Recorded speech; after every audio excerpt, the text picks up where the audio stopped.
Thanks everyone for being here for our spring press conference.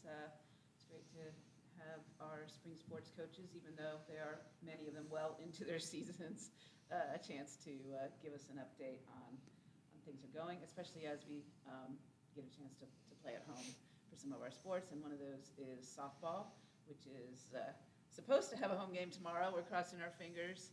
And we have a 12th-year head coach, Christina Sutcliffe. Coach, and give us a little update on the season so far and what's in store for us at home. Yeah, thanks for having me. Appreciate everybody coming out today. We are, a couple dozen games into the season. When you play 26 games on the road to start your season, that can get a little bit grueling. So we are definitely really excited to be at home tomorrow against DePaul for our first home opener, and then we host Kent State this weekend on Friday and Saturday, so I'd absolutely love the support. Team is battling. We're right there in every game. We're currently lower than we'd like to be in the MAC, but we had the potential to win every single game that we've been in. So that's just, some minor fixes that we need to do to kind of chip away at moving back up the board within the MAC. But we're excited about this team. We're still a little bit young, but we're fast, we're dynamic. We just, again, need to get a little bit healthier, and hopefully we'll be able to get this thing going in the right direction for sure.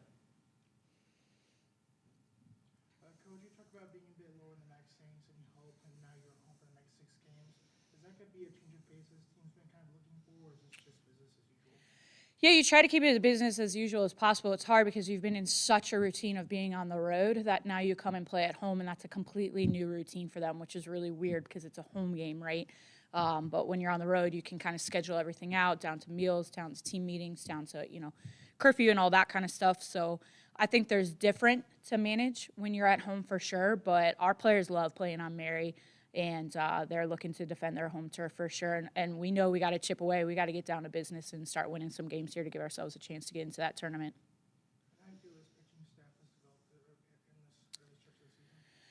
They've taken their grind, that's for sure. We're very young in the circle with those that are getting their innings. We're very beat up in the circle as well. So that's been a little bit of a challenge. We haven't had a single weekend where we've had a healthy battery yet on the road with us, so we're looking forward to kind of getting back and putting that group together. But Danielle Stewart is doing a great job for us in the circle and kind of leading the way as much as she's able to with her restrictions. But the rest just try to get one time through the lineup and pass the ball through for now until we can grow a little bit of momentum for sure. I'm from Rockford. Yeah. And of course, Rock Valley College. You got two Yep. young ladies, Maddie Carlson and Jenna Turner, who seem to be playing a lot for you. Can you just give us an idea of how those two young ladies are coming along in their development? Yeah, we love our Rock Valley players. We've got another one coming to us next year, so that's definitely an outlet for us. Darren does an amazing job in that program, winning national championships. So we love breeding some champions here. And, Jenna's getting a lot of time at second for us and has been playing around with that leadoff spot and kind of get her energy. If you know her, is her tool for sure. So she gets the games going in that way. And Maddie's been fighting for her innings on the circle. I think she's adjusting to what the difference between the JUCO level and our level is, and can't get away with quite as many misses as maybe you can a little bit there. But she's stepped in. She's one of the people that we've needed to rely on due to the thinness of the staff, and she's done a really good job with her growing process and kind of learning on the job. Is there something with her mechanics or anything you're working on to help her? I think with pitching, it's a lot of mental. It's you versus them, and from 40 feet away. So you got to figure out where to miss, when's a good time to miss, and how to pitch around. How can you get the batters to swing at balls rather than your strikes? So she's just figuring out how to pitch the game for sure at our level. Your schedule, you said games on the road. This could be a normal trend because of the weather and everything like this. Yeah, it's just part of being, a Midwest institution. So it's just the grind that we're in.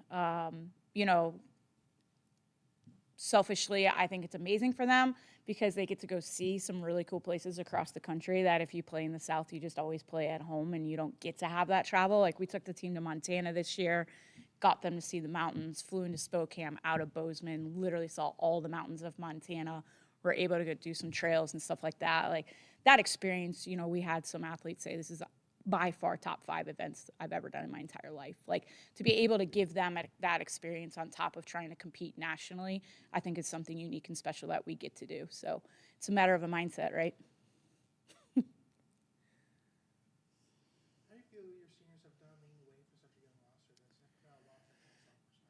Yeah, they've done a really nice job. I mean, Kaylin Shoemaker is about to break our career stolen base record. She broke the single season record last year, and she's going to do it under 3 years. She didn't play her freshman year here, so that's nice to have her on the bases and her speed of what she can do. But Ellis Erickson is having a breakout year for us. She's either a catcher or in center field, and she's had a great career, but she's having a phenomenal senior year for us, and is just really offensively and defensively leading the way for us. So, and then the rest of them are definitely being role players where we need them, and really teaching the younger ones the ropes for sure. All right, any other questions for Coach Sutcliffe? Chris, thank you for being Yeah, here. thanks. Appreciate it. We're going to bring in men's tennis coach Eric Burns. Another team that's already about 19 matches in to the season, but now in the heart of the Mid-American Conference schedule. So had a big win yesterday at the Nelson Tennis Center, which I encourage everyone to come out and check it out if you haven't been there. Coach, just give us an update on the season so far and what to look for in these the next month or so. Yeah, well, you can see I'm wearing my Hardway shirt here today, which obviously is a football thing here, but I feel like I live it every day of my life with this team. These girls are really battling this year. We're sitting here 12-7. None of those really have been easy, including the Mid-American Conference matches. We got off to kind of a tough start. We had a lot of momentum going in with our non-conference going in at 11-6. Kind of got tripped up at Ball State in a very tight match, 4-3. We actually had a match point in that one. Didn't close it out. Same thing with Miami, who's been traditionally one of the top teams in the league.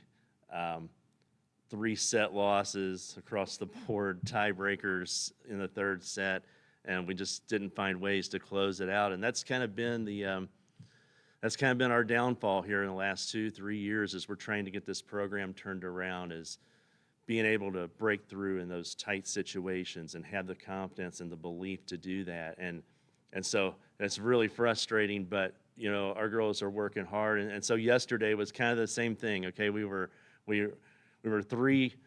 up 3-0 in the match. We lost a couple 3-setters. It goes 3-2. Then we lose another one. It's 3-3. We're down 4-0 in the third set. And I'm just sitting there like, what kind of conversation? Like, what can I even say to these girls? I mean, they're working their butts off every day and really trying to bring the right energy and right attitude. And Jenna Horn saves us and comes back from 4-0 down and fights off 4 match points, and we break through and we get that first MAC win. And so we really feel that hopefully this is the breakthrough for this team and this program that gets them over the top and gets them believing in these tight matches. I mean, we easily could be sitting here 3-0 in the MAC today and feeling really good about ourselves. And I think we're feeling good about the way we're competing and the way we're playing and fighting. We'd really like to be 3-0 right now. But, we'll take that Western win any day. I think that's only the 3rd win we've ever had against them. So we're really excited to get that. And in the way we did it is just unbelievable. But I feel like I've added about 10 years to my life so far this year. So, questions? How do you feel about your 2 doubles teams this year? I know you had 2 pairings that have gone MAC doubles teams of the week so far. Yeah, our doubles has been great this year. I mean, I know through experience that the doubles point is critical in these matches. And, my best teams over the years, we're averaging getting that doubles point maybe 80-85% of the time. Well, we're right at about 68% right now, which is up from last year. Probably should be a little higher. There's a couple of doubles points we didn't close out, one of them being Miami. But if we can get up into that 80 to 85 range in doubles points, I think we'll see the program jump. And we're already up 2 doubles points this year, and that's accounted for 2 extra wins through 19 matches compared to last year. We're playing a much more aggressive brand of doubles. Everyone's just a little bit more sure of themselves out there and confident in making moves at the net. We've been able to stick with our pairings a little bit more, so they're getting a little bit more familiar together. So it's been great this year. It's been a real breakthrough, probably one of the biggest positives for us this year. Coach, now that the Nelson Center is what it is for over a year now, what have you seen as a huge benefit for your teams, whether it's just a consistent place to practice and now even host a lot of duels? Yeah, it's a great place for us. I mean, it's got a ton of space, great seating for the fans. Our kids don't have to drive up to Rockford. I mean, we would be up at Rockford, and there'd literally be maybe like one person there to watch them. And now their friends can come, their other student athletes can come, parents can come. I mean, it's a great home court for us. And it really showcases our tennis programs. It brings another level of professionalism to what we're trying to do and what we're trying to accomplish here.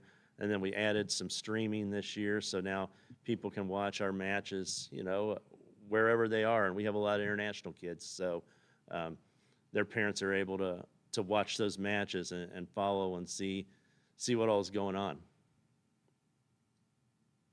Coach, I know this is a team that didn't have any seniors on its roster last year. Now with 3 on this year, what do you think they'd be able to contribute before they leave their coach? Yeah, they've seen it all, and I think most of what they bring is experience to the team, and kind of, they can talk to the younger players a little bit about their experiences and kind of where this program was before and where it's going. And we've had, some of them have battled injuries, and they've had some adversity they've had to overcome. But the younger players can learn from seeing people and how they deal with those type of things. And so I think in that sense they've been really good leaders for the team. And I think they'll say when they leave here that they made this a lot better than it was when they got here.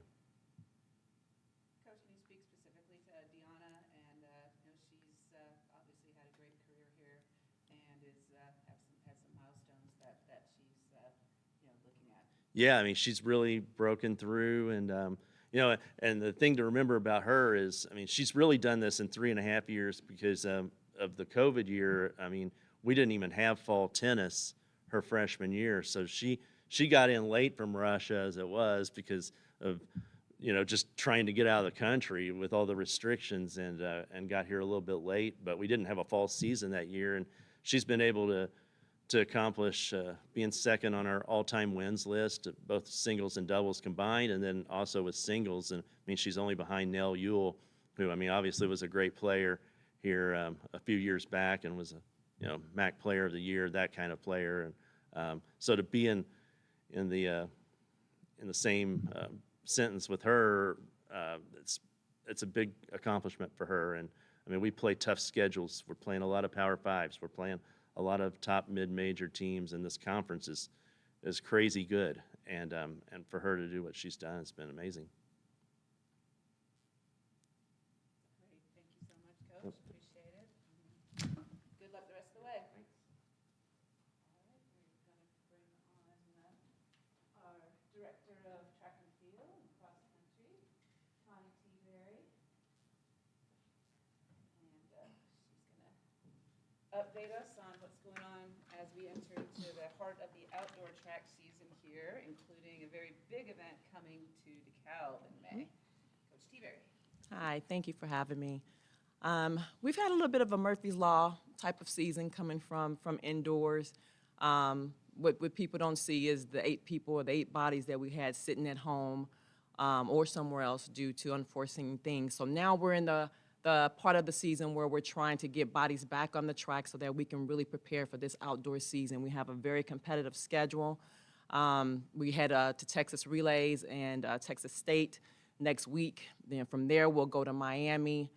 We have SIUE. We'll go to Drake Relays, Illinois. And then the 9th through the 11th, we actually host the Outdoor MAC Championships. So trying to get the ladies' confidence back up, trying to get the girls that have been injured back onto the track, trying to make sure that mentally we're toughening up so that we can be prepared to put on a great performance here at home. We're still going to be missing a few people that we know could have been contenders in certain events, but we got to regroup from that and get prepared to battle the rest of this outdoor season. Do you have enough numbers to compete, you think, in that conference? Or? Honestly, right now it's been really challenging. When I tell you we've had bodies not there that, I mean, the beginning of the season, we literally thought we were going to make a run for it. But through the portal, mid-year, through a couple of athletes that were supposed to come mid-year that one couldn't pass the TOEFL, the other one couldn't get a visa. You know, those were scores. We have a couple of compliance things that we're working on with 2 ladies that are on the roster that are scores. So all of those things, literally like 8 to 9 bodies that should have been on the track indoors that were not there, that we're still fighting to get them back outdoors. So we have the numbers. 14 is the number we have to have, but I need 14 competitive numbers, and that's where we're trying to get outdoors. Yes, sir. Honing out one to your own to your freshman, I know Ariana Collins Yes. has really been breaking out this past indoor season. Just what do you think's been helped her be able to like break out this early in her career? She is an athlete with a lot of spunk and a lot of confidence. You know, so when you walk in the door as a freshman and you believe you can do it and you hang on what the coach says, it makes it a whole lot easier to coach her. Every day, every practice, you know, I'm not saying that she doesn't have some bad days, but she's looking to make herself better. And she's always doing it with a smile. So when she gets out there and it's time for her to compete, the lights go on and it's showtime for her. The rumor is that she says she wants to be like Coach Seabury. So I told her I'm pushing her. She's in my event, so I'm pushing her to be just that. So we're hoping, you know, through indoors, she had a couple of Math Athlete of the Week nominations, and she was the freshman performer of the indoor meet. She got second at indoors, and now we've set our heights on something bigger. We're going to go to Texas Relays, and she's actually going to compete there, one of 2 that will compete at Texas Relays. The rest will compete at Texas State. The opening height is 170. You know, so we've been working on being prepared to come in at that height, and then we still have the other meet that we'll compete in as well. But we are looking at, you know, even if it's just to see the Olympic trials, get there so that in the next 4 years, you know, she's able to do some damage, hopefully, and make a team. Yes. And Coach, I know you said you can't hurry on numbers, like especially with this indoor season. Of the numbers you do have right now, who do you think can be a contender once outdoor championships come out? Yep, we got to get Skyland Blue back on the track. She's a MAC champion. Of course, the meet before the indoor MAC championships, she was trying to stop at Illinois State because it was a quick stop between the finish line and the wall, and she strained her quad. So we're trying to get her back on the track. Malia Watkins has been doing an awesome job. She got second indoors in the 200. Add that other 40 meters to that 100. You know, I think she's going to be dangerous there, and people don't know she can actually run the 4. She won't let me put her in it, but she can run that 400. So even if she's a viable leg on that 4x4, I think we'll gain some valuable points there. We also have Kamaya Dindy, who also scored. She was a transfer in the high jump as well. So another young lady that did a great job. Talasia Sanders is coming back.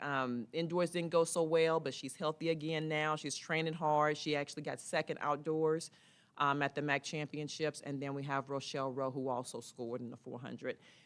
If everything goes okay, we're adding Georgia Fino, who's a javelin thrower. She was still working on some compliance things, but her marks right now would score in the conference. And then we're also adding Zamora Malone coming off of injury as well. That should be a viable threat, you know, at the conference meet. And 3 of those things you mentioned there, I'm seeing that you're recent transfers. Mm-hmm. What do you think of your team's ability to actually get all that talent, especially? You know, it's been a blessing and a curse. More of a blessing, but we have had a couple that got here and then got homesick for whatever reason. But for us, I think the maturity coming in has been a difference in the team, making sure that we're recruiting the right ladies from the portal that can come in, understand the MAC, understand the coaching staff and what we're looking for, our expectations, and willing to buy into that. You know, the portal sometimes can be a challenge when you've had a coach, especially for 2 or 3 years. You're used to doing things, you know, one way, and there's a lot of roads to roam. So that athlete being able to buy into what you're trying to teach them, you know, to get them to where they need to be as far as putting points on the board. Coach Don already mentioned hosting the MAC Outdoor Meet in the Yes. middle of May.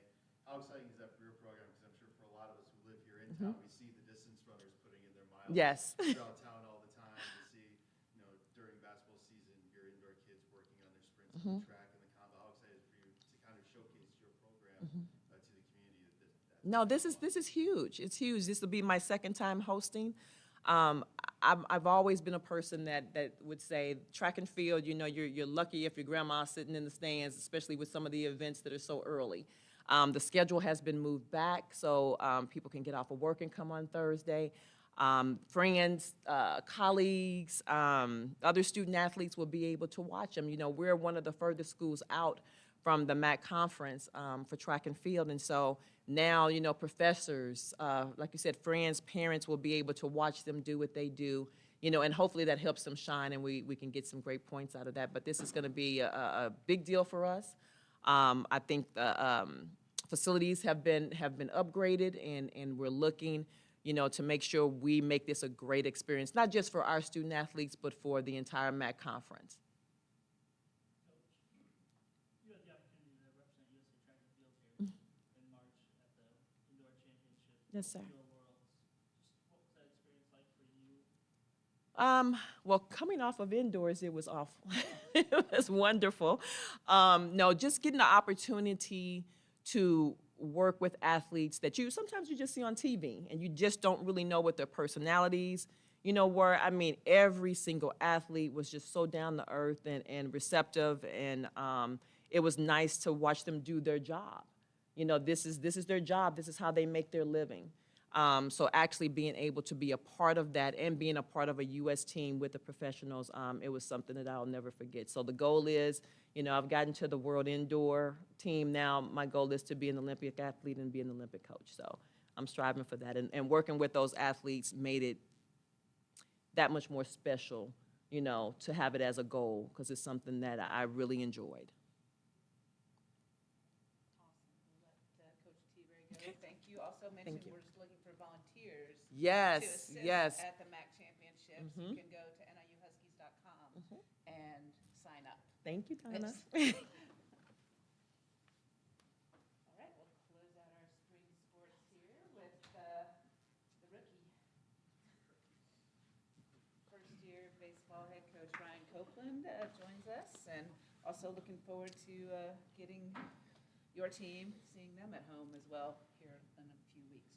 Yeah, thanks for having me. We were supposed to play at home this past weekend, and that didn't work out. Some snow and some cold in the forecast. So we're on the back end of a stretch where we're 7 straight weekends on the road, mixing 4 midweeks in there, and it's 28 straight, just like Coach Sutcliffe. So we're used to that up here. It is what it is, and we're excited to be back home. We had a very challenging start to our season. Went down to Abilene, Texas, pretty powerful mid-major down there. Ended up going to LSU, competed down there, Cincinnati, so back-to-back SEC Big 12 weekend. So it was a breath of fresh air once we hit MAC play a couple weekends ago. So, right now we're sitting at the top half of the MAC. We're 5-4 in conference play. We've matched our MAC win total from last year with 6 weekends to go. So we're definitely building. We're excited about where we're at, but we're nowhere near where we need to be moving forward. So I really like what we're doing in conference play, but we do have to be better in midweeks. Those have been tough for us on our depth, and we're a little limited right now with our pitching staff. But some guys have to step up, and we have to keep getting better. So we have a midweek game tomorrow at Northwestern. We'll battle the elements once again, and then we'll get on the bus on Wednesday to Toledo and wrap up this stretch of 28 straight on the road. Our conference weekends moved up this weekend because of Easter Sunday. So we'll have a nice Sunday off, hopefully after a series win at Toledo, and then we'll look forward to playing in front of you all at home. First year, you've been using a lot of different lineups to see, what actually works and we can play. Yes, I think if you pay attention to our games at all and check the box scores, it feels like it's a different lineup every single game. That's not a great feeling as a coach, but I think we're in a unique situation where we are trying to figure things out on the go about our players, about our team, what makes them tick, what doesn't, and I think they're also doing the same with us as well. So we don't have a true leadoff guy. We don't have a true 2, 4, or 5. We've used a variety of lineups, just trying to find the one that seems to fit our team the most at that time. So, we'll keep doing that until we figure something out. Offensively, we've been a little inconsistent. But I think that just goes with us being in our first year. So we'll keep trying to write different lineups, give some guys some different opportunities until we can figure out what's best for us to put our guys in the best chance to win a game. Yes. Coach, after last season, I know last season's pitching wasn't really a strength of this team, and now this year, how do you feel this pitching staff has developed, especially with you being a rookie this year? Yeah, we're getting there on the mound for sure.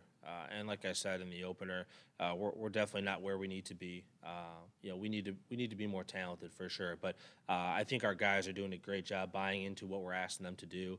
We pitch a lot of guys. If you look at our stat sheet, there's a lot of names on that list, especially when you look at other teams in our league and Division I baseball. So as of right now, we're leading the MAC in conference-only ERA by a wide margin. That's something that very proud of, and that's a great adjustment we've made since some struggles early on as well. So, I have a pitching background. I'm a pitching guy at heart, and that needs to be a strength of our program moving forward.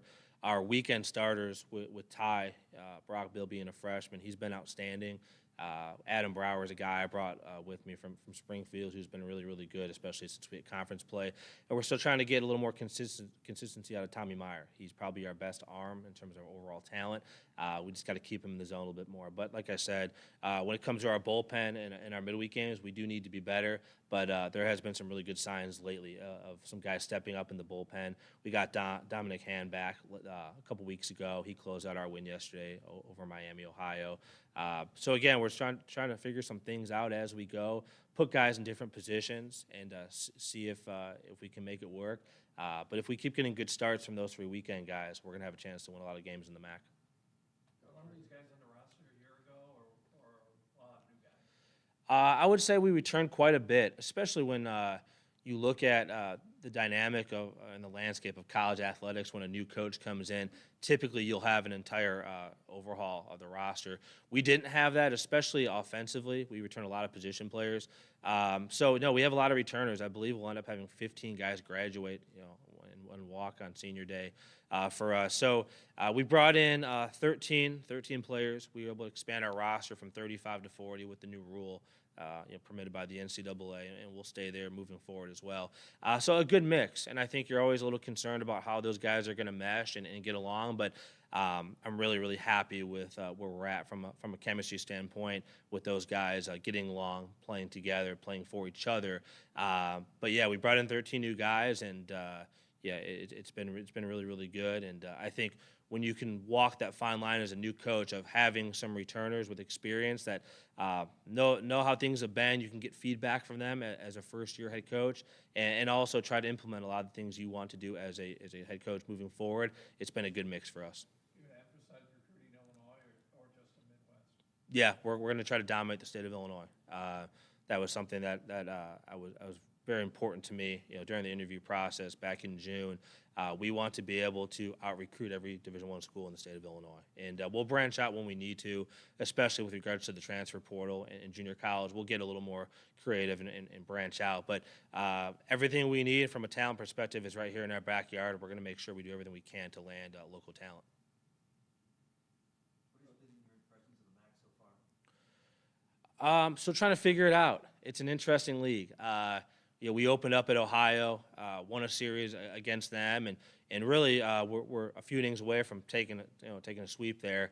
And I think you're trying to figure out where they stand, where you stand every single weekend, and then they go out and take 2 out of 3 from Kent State, who's a regional team last year, obviously a powerhouse in terms of baseball in the MAC. So it's good. I think when we play a really tough non-conference schedule, that's always going to be an advantage. The game should hopefully slow down a little bit, and by no means are we going to take the MAC lightly. It's a very good baseball conference. But the fastballs tend to be a little bit slower. The bat speed from the opposing hitters is a little bit slower as well, and you can get away with a little bit more, but it's tough. People are well prepared. They know the league. They know how to win in this league. And again, being on the road as much as we have has been a disadvantage. But we like where we're at right now, and I think until I get through our first season as a coaching staff through the MAC, I probably won't have a great answer for you, so I'll get back to you in June. Yes. Coach, you talked about that tough slate you had to start the season with LSU, Cincinnati, all those schools. And looking back at that slate, I know you got one over Cincinnati, you kept it close to LSU the second game. Just it's like to be able to compete with those schools, especially so early on? Well, I think if you look at the trajectory of our program, those are games that we hope to win at some point, and not just go compete, not just go play tough. I want this program to get to a point where we truly expect to go win those games, and I hope our guys felt that way going into those games. So when you go play a program like LSU, the pinnacle of college baseball, Alex Box Stadium in front of 11, 12,000 people, it's a great experience for our guys to come out of there knowing that we can compete with some of the best players in the country is encouraging for sure. I've loved how tough we've been. I've loved how we've been able to bounce back. I think yesterday's win was a good indication of that after dropping 2 tough games, well-played games against Miami, and be able to shut them out and get a win on getaway day. It's all lined up to allow us to go compete in the MAC for sure. So got the win at Cincinnati. We competed against Abilene. They've been knocking on the door of a regional appearance for the last couple of years now. But yeah, at the end of the day, we want to be able to schedule those opponents, feeling like we're going to go down there and win a series. But it has been a great experience for our guys, and I think it has allowed us to slow things down once we hit conference play a few weekends ago. All right, anything else for Coach Copeland? Thank you, Coach. Thank you. Appreciate it. I appreciate it. Best of luck the rest of the way, and we look forward to all our spring sports season. So Thank you. thanks, everyone. Coaches, we're gonna shift gears a little bit and move into the football. Okay. Obviously, Coach Thomas Hammock is here. Coach, 6th year. Wow. 6th year. That's why I got this long stuff On on my deck here. face. It's like I'm seasoned. Yes, Seasoned. you are. Yes. It's for now. It's just to show the maturity. Hopefully I can act a little more mature. Yeah. Yeah. Coach, talk to us about the spring football. No. Getting that underway and Yeah. what you're looking forward to. No, it's good. Obviously, we start spring this week. Started meetings this morning. It was excellent to see. We start each day with a special teams meeting. And so today we started with special teams, why special teams are important. We had about 60 guys in there. And it was interesting because things you forget about over the course of the season. But we ended the season on a 3-game winning streak. But special teams played a direct role in each game, from Dane Partridge having a punt return touchdown against Western Michigan, to Nave Sanders creating a caused fumble, the first kickoff of the second half against Kent, to Cannon, obviously with his Sports Center type play of taking a fake field goal to the house for a touchdown. And so we really wanted to emphasize the importance of special teams. We feel like we really have a deep team and a lot of depth on our team. We got 97 guys going through practice this spring, which is by far the most we've ever had. And so it's very competitive to get on the bus. And the easiest way is through special teams, and we wanted to make sure that that's part of it. For us, we are deep into the preparation and process of building our football team. But for us, it started in December. In December, we put together a schedule and a plan of how we wanted to maximize the bowl prep. I thought we did that. I thought, we were able to get almost another spring practice in before we played that game, obviously to win that game and that momentum. But something that I learned after the 21 season when we won the championship, you can't just jump these guys back into training from a health and safety standpoint. So we back things up. Obviously, our spring ball is starting a lot later than what we've had, and that was strategically done because we played a game December 23rd. We gave them a little more time off at the beginning of January to make sure that they can fully recover. And from a health and safety standpoint, our guys are stronger, they're faster, they're more explosive. Our strength staff has done a phenomenal job. Junie and Jason and the rest of those guys in the strength staff as far as getting our team where they need to be from a development standpoint. We have the fastest team. We have the most explosive team we've had here. Guys have increased their 40s, taken 0.2 of a second off. They've increased their vertical jumps, increased their broad jumps. And so guys are really in a good spot from that standpoint. Then we took time to evaluate our schemes. Obviously, if you're not getting better, you're getting worse. So we wanted to make sure that we had time to evaluate our schemes defensively. We were a top 25 defense last year. Coach Benedetto and his staff, having our whole defensive staff back together for another year, the continuity that it brings allows us to be a step ahead as far as our development and the plan of how can we become a top 20 defense.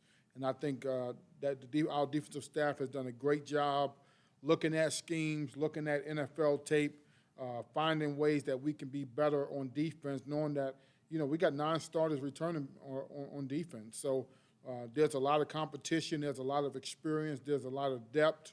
And then offensively, we did the same thing. Obviously, Coach Pashona, it'll be his first full offseason in charge of the offense, has done a phenomenal job getting the staff on the same page. We've hired a new offensive line coach, Coach Meadows. He's come in, he's picked it up right away, been able to start teaching the guys.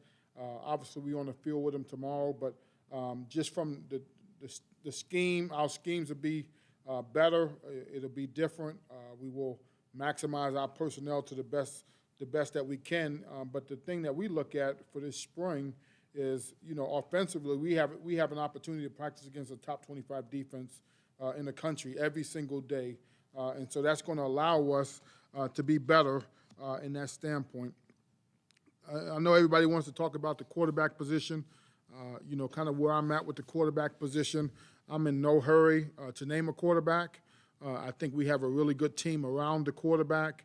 And so for us, we want to make sure we give these guys every opportunity to show what they are, what they can do, how they can operate, how they can build the chemistry on offense.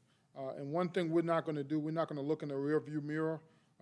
What you've done in the past doesn't matter. It's about what you're doing now to help move us forward as a football team. And I think offensively, we got a lot of pieces. We added some nice pieces at the wide receiver position, at the tight end position. I feel like our offensive line will be strong and give the quarterback every opportunity. Our quarterback will be live this spring. They will get hit, so we can figure out exactly what they are in those type of settings and situations.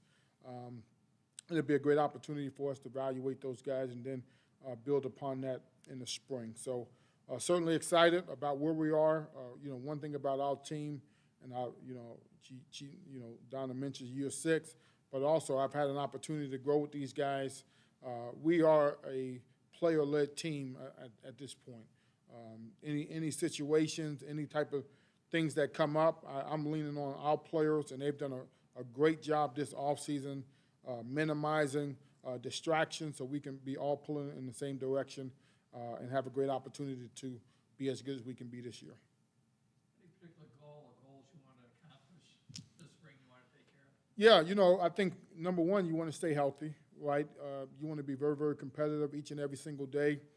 We are going to attach a team to each practice so they understand the focus. They understand what it takes. We're not just practicing to be practicing. We're practicing with a purpose. But we want to stay healthy. We want to stay competitive. We want to, to me, what I told our players is guys are fighting for position. You're not fighting to be a starter right now. You're fighting to get yourself in position, and then we'll evaluate you in the summer, and then we'll evaluate you in fall camp. But really, you want to be in position to have a chance to, number one, get on the bus, to have a chance to make plays on the grass. So, the big thing this spring is to, stay healthy, make it as competitive as possible, make sure they understand what it takes to win, make sure our standards and expectations of how we practice can carry us through, and then continue to develop the leadership on our football team. If I remember correctly, last spring you kind of dialed back the reps for some of your veteran core players to keep them healthy and build up the depth of your team. Are you taking a similar approach this spring? We got 33 seniors, so I think I wouldn't be very smart if I didn't take a similar approach. Now, we're going to do things a little bit differently.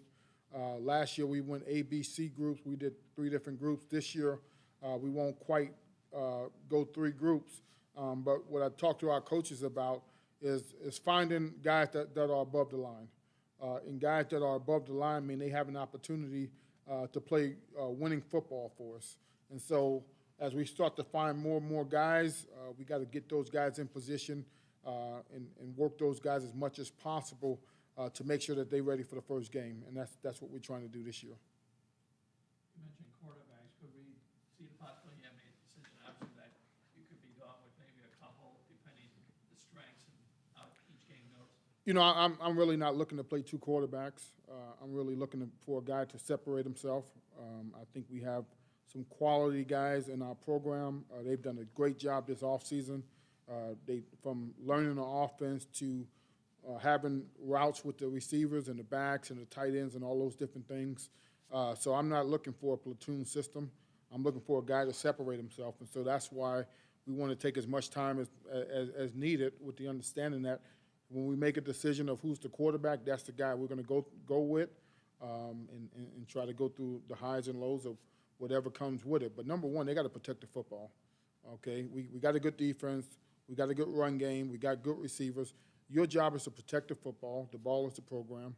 And if they can show that and show the ability to make plays in critical situations on third down in the red zone, that will give us a chance to win.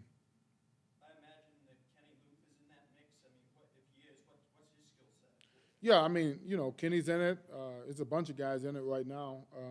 You know, what we talked about was, you know, getting to a certain practice where we can focus on a certain group of guys. But at the beginning, everybody has opportunities. We've seen them all off season.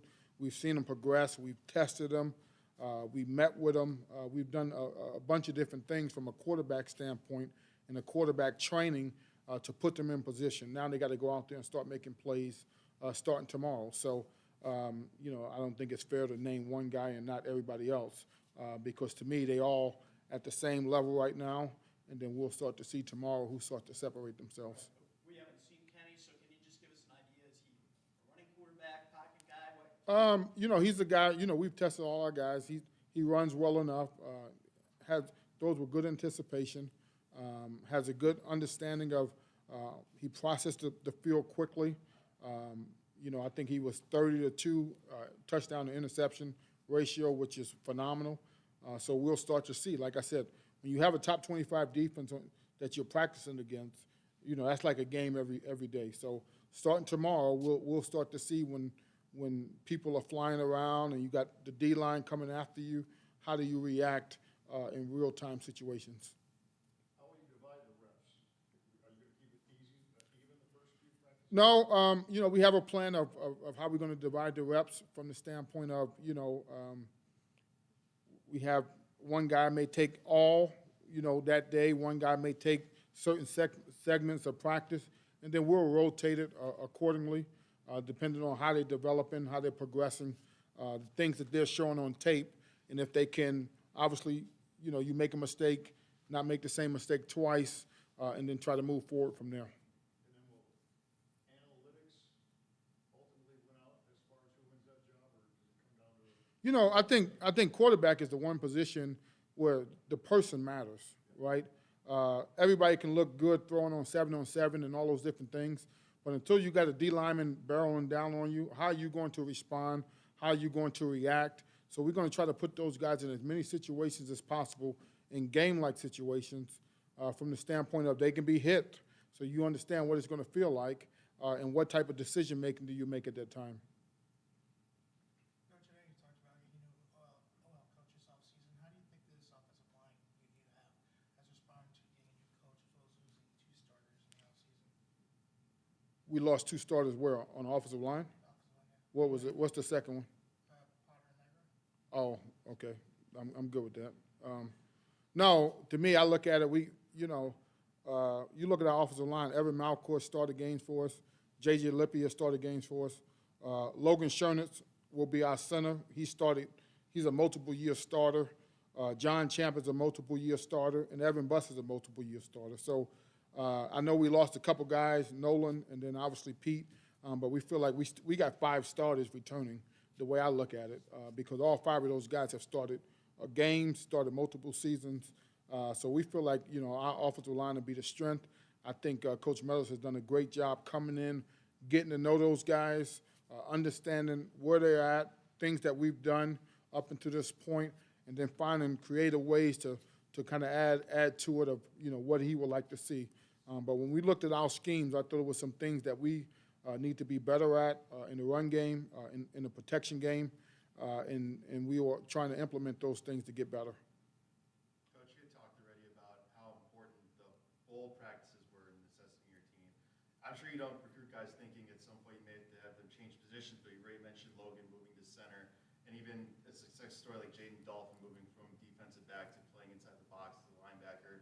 I'm sure a lot of us are waiting to see what Justin Lynch will do in a full season at running back. Is that just part of your recruiting where you can find guys that just want to play football and will, if they get approached with a decision like that, that they'll just take it because they want to play? Position flexibility is a huge thing for our program. I think we have a lot of good players in our program. If you're not willing to, find a position where you can have a chance to impact the team more, that says something about the player. But we look for guys with the flexibility that can play different positions. We've had success moving guys around and guys increasing their value as a player, and we will continue to do that if we feel like it's the best interest of our football team. You got Garrett Hensler, a redshirt freshman on the roster. Expect him maybe to see some action on the field, special teams, or something this year? Yeah, I think he's had a good offseason. He's done a great job coming in our program. I know he's right down the road. That's why you asked that question. But like Garrett, I think he works his tail off. He's in a tough position group. So to me, he's got to get with Coach Bresky and see if he can find a way on special teams, and that could be his value to our football team.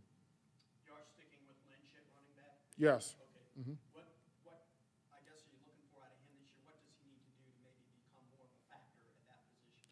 Well, he's got a lot of competition. You got Ontario Brown back, Gavin Williams back, Jalen Poe back, and Lynch. But we're going to find some ways to get Lynch on the field and try to play to his strength. He does a great job running the ball, does a great job blocking, does a great job receiving. He's a four-core special teams guy. So, although he may not be the feature guy back there, he's gonna bring a lot of values, very similar to Clint Rakovich and different things we can do with him in different situations. We can play him as well as be a quarterback or do things at the quarterback position, not being a quarterback, but put him in there in wildcat situations. So he's a valuable piece to our offense. We have to find creative ways to get him out there. Our coaches have been working on that. You may see some situations where there's two backs out there. That'll be new for us. Because we feel like we got a strong backfield and those guys need to play more. Thoughts of playing Notre Dame for the first time in that South Bend? Yeah, I think it's fantastic for the fans. I'm getting a lot of ticket requests, but for us, it's about getting better this spring, and we got a long time between now and then, and we actually have a game before then. So, we'll focus on the spring. We'll let the fans focus on Notre Dame, and then when we get to that game, we'll be ready to play. And you're glad to have an Illinois school on your roster, on your schedule, I should say, too. Yeah, no, you talking about West Illinois? Yeah, I'm glad to play them. We'd love to play some other Illinois schools if they want to play us, but I guess we'll save that conversation for another date. Coach, I know you've got some early enrollee freshmen on the roster right now, some transfers you got too. What have they been able to bring this program in an off-the-field sense? Yeah, I think, for me, no stress. It's been uneventful. Those guys have come in here, learned our culture, learned how to work, learned how to conduct themselves, and they've worked extremely hard to get to this point. We have some really talented players that we were able to bring in mid-year. And so, to me, tomorrow, it starts the evaluation as far as them as football players. But as people, great families, tremendous workers, have come in and done a nice job. Like I said, there no names on the list. I'm very pleased with the guys we've been able to add. Now, tomorrow we'll start to see what they can do in the football field. Thomas, in the world of change and NIL, you guys have been able to remain consistent. The guys turning. I'm not just talking about the players staying, but the coaches wanting to stay as well. Majority of coaches back. What does that mean for you guys as a program that, there might be greener grass out there, but people want to stay here at NIU? Yeah, I think, number one, we talk all the time about how we treat the players, right? We're going to treat them as men. We're going to respect them. We're going to make sure they taken care of to the best of our ability, whether that's having them over to the house for meals or taking them out or whatever. We're gonna make the experience as best as we can make it at NIU, and I think that's our players feel that. They feel a relationship, and you can't put a value on that. I will say this, you know, everybody that plays college football wants to play, right? And so don't go somewhere and be somebody's backup for a couple dollars. That doesn't make sense to me. And then with my coaches, I tell them all the time, if you got an opportunity that you feel like helps your family, you should take it. But, you know, you won't be treated better or valued more than a place like this. And it's amazing how many coaches that was here calling me back, and I wish, you know, well, yeah, that happens. That's life. I think we got a good thing going here. I love being around our players. They keep me young. They keep it fresh. And, you know, I'm anxious to watch these guys practice.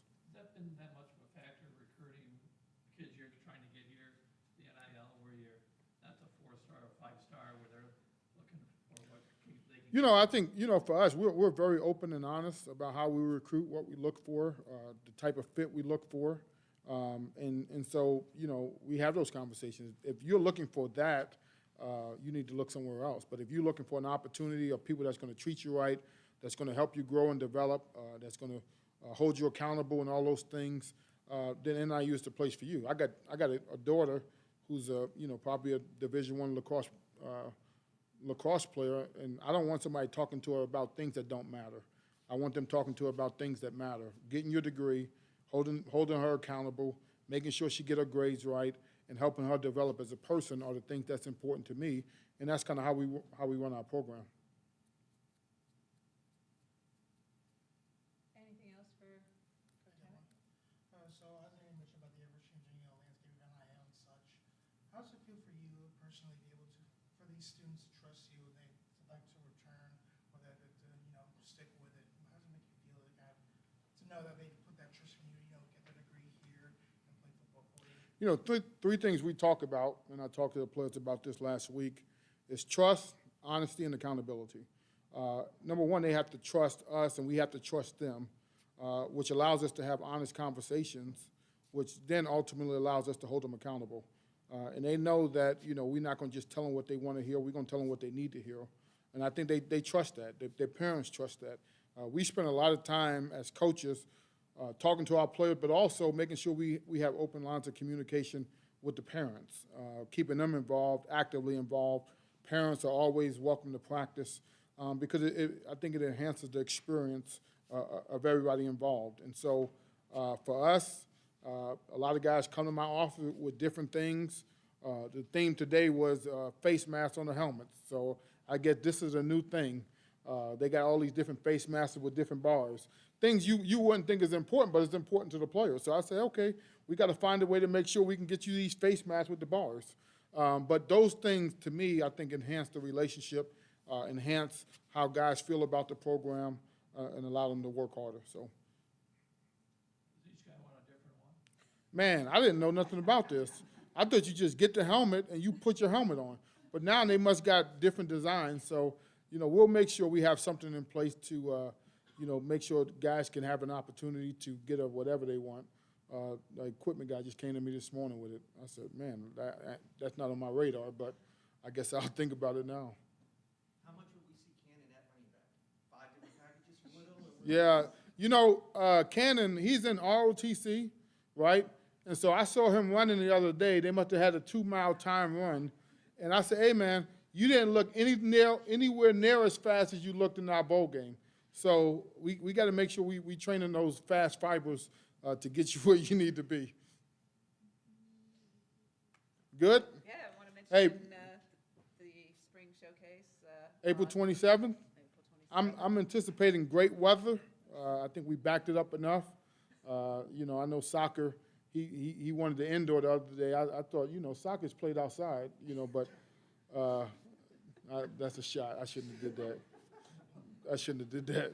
But, no, hopefully it's nice weather and we get a nice turnout. Appreciate you guys. Thank you very much. No problem. Thank you. Thank you, everyone. Have a good one.